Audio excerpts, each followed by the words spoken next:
All right, hey everyone. So this is the anniversary of Roe v. Wade. I remember last year I was over at Chick-fil-A grabbing something for lunch when I had shortly gotten here to the state. I had traveled with only $1,000 in my pocket. Um, anyways, I remember being thrilled. I mean thrilled that Roe v. Wade was finally overturned. And I just praised God that justice finally had arrived. I think I heard it from Focus on the Family. I think that's where I had heard it. I may have heard it in an email too. So we now are on the anniversary of it, and I'm going to speak up. A lot of people don't want to speak up. We have a lot of Christians who say, well, I'm pro-life. So I was talking to my neighbor yesterday, and I don't usually do this. I don't usually when I was growing up, we used to sit down and chill on the porch and hang out, right? So I've been really busy with my family, trying to adjust, trying to make ends meet over here.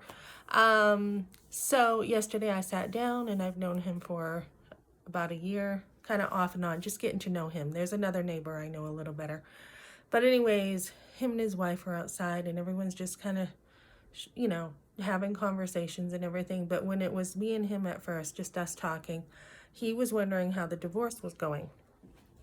And I was talking to him about it. I was talking about different things. And we got talking about politics because I had talked about, this divorce, all the politics involved with it and everything. So we were talking about it, and we were talking about abortion. And he was just like, why should I care if the woman down the road has an abortion? Why should I care? It's got nothing to do with me. All I care about is how I'm going to make it, put food on, the table for me. And I was very cautious as the conversation was going on. We are Christians, and I am very careful when I talk to people that we can disagree. Definitely you can disagree, but you're trying to also, what's the word? Not keep unity, but trying to be civil in a conversation. You're trying to be civil because you're not going to have unity with people who, just are, how do I say this?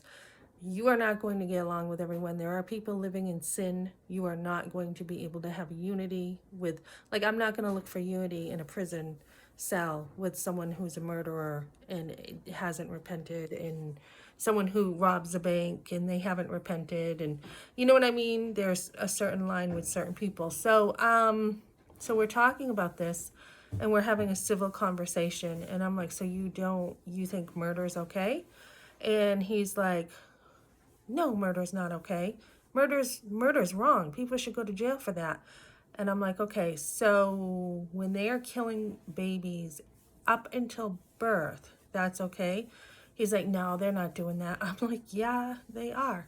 And he's like, no, they're not. You have to show me proof. I'm like, fine, I'll show you proof. And he's like, no. When they're young, they're not even developed. When a woman doesn't even know she's pregnant at 6 weeks. And I'm like, what is the difference between that baby being located in a woman's womb, so if I was pregnant right now, compared to 2 minutes later or whatever, not long after, there's a C-section, and that baby is now thriving outside of the womb. What does location have to do with this?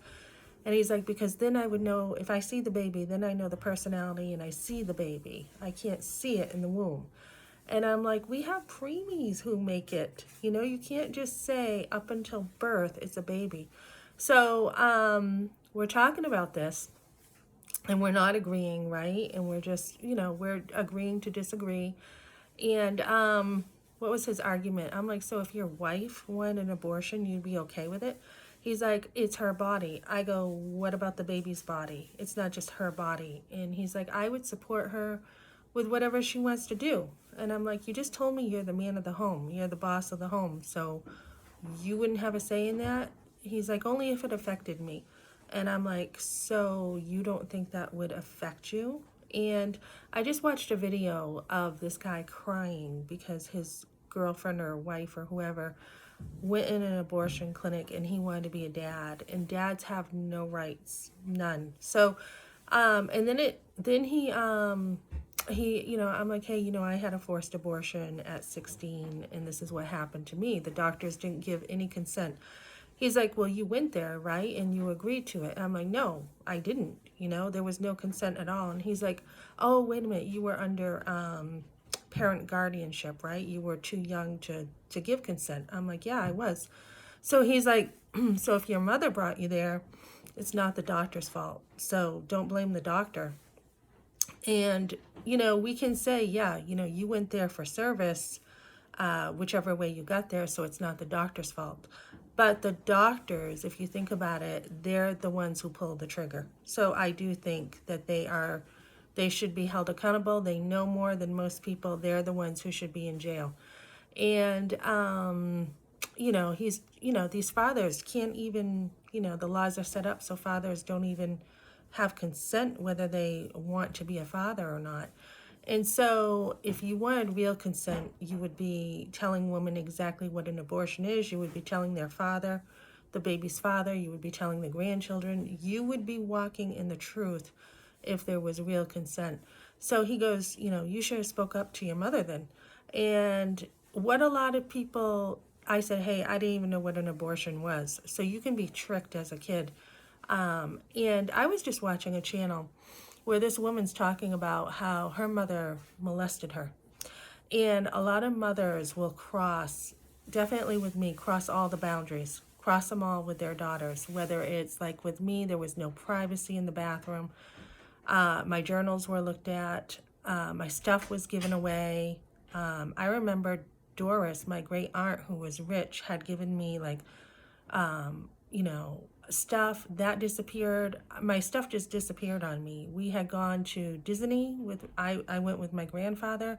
I had a bracelet that I had gotten from a castle that disappeared.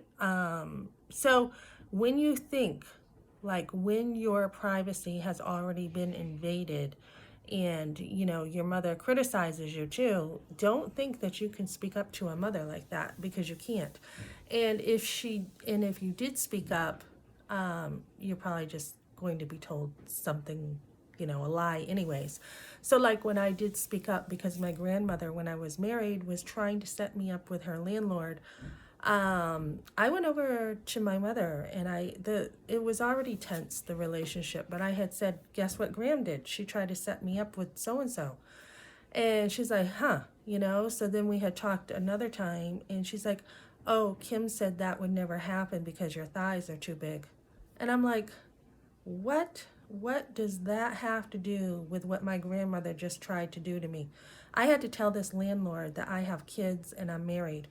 And she didn't want me with my husband. She was, when I had my kids in a trailer, she's like, what's such a pretty girl like you doing in a place like this? Why are you having kids, Melissa? Why don't you go live your life of freedom and have fun? So she was my grandmother. I loved her as a little girl, but when you get older, you realize what kind of person she is. And, she slept around with every guy, and there were a lot of issues there. So this woman who was molested said many times, because she was molested, she went into being promiscuous. And many times that conversation of being young and being molested, it just continues later. It just continues. It's a continuing dialogue. It's not even women have felt like they have a choice. It's just the way that they learned to operate. So this is the first anniversary of Roe v. Wade. There's many situations girls get themselves into. I said to my neighbor, don't you think girls get sex trafficked? Don't you think things can happen that aren't right? So even if a woman does choose, I said there's trauma after. There's trauma. Don't you think this affects women? It affects everybody. So don't think, oh, I'm just going to take care of my own house and that's all I care about. We should be standing up, because killing boys and girls, it's wrong, period. And I will prove this because we were talking about money too, and he was talking, which I agree with him on this, that the government just makes it very difficult for people to get ahead in life with low paying jobs.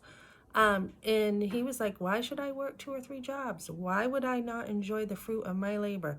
Why should I have to work more? He's like, know your worth. Why should I have to go work beyond 40 hours a week? And he has a point there. I mean, why should men have to work too much? And I go, well, look, this is the reality. You know the reality, so you might have to go work a couple jobs and side hustle. And he's like, the reality needs to change. And I go, okay, so you are willing to care about other people not having enough income to make it, and that's not your business, but you don't care about abortion. So we can see the hypocrisy there, and we should be caring about things, not just in our backyard, but our neighbor. And he was like, look, I'm just going to be held accountable before God for me. And I'm like, thinking about this after, and I'm like, no, we're told how we live, including if we give our, a cup of water to somebody in the name of Jesus, we're rewarded for that. If we don't want to stand up for our neighbor in the womb, we're accountable for that before God. If we have a heart of murder and we don't care about, abortion, we are held accountable. We are told, don't make your brother or sister in Christ stumble. Don't be doing that. Don't there is a sense of responsibility to other people. It's not just, oh, whatever goes on in my house, that's all I care about. So thank goodness Roe v. Wade has been overturned, and I am thrilled, and will continue the work in the abortion movement as I go forward.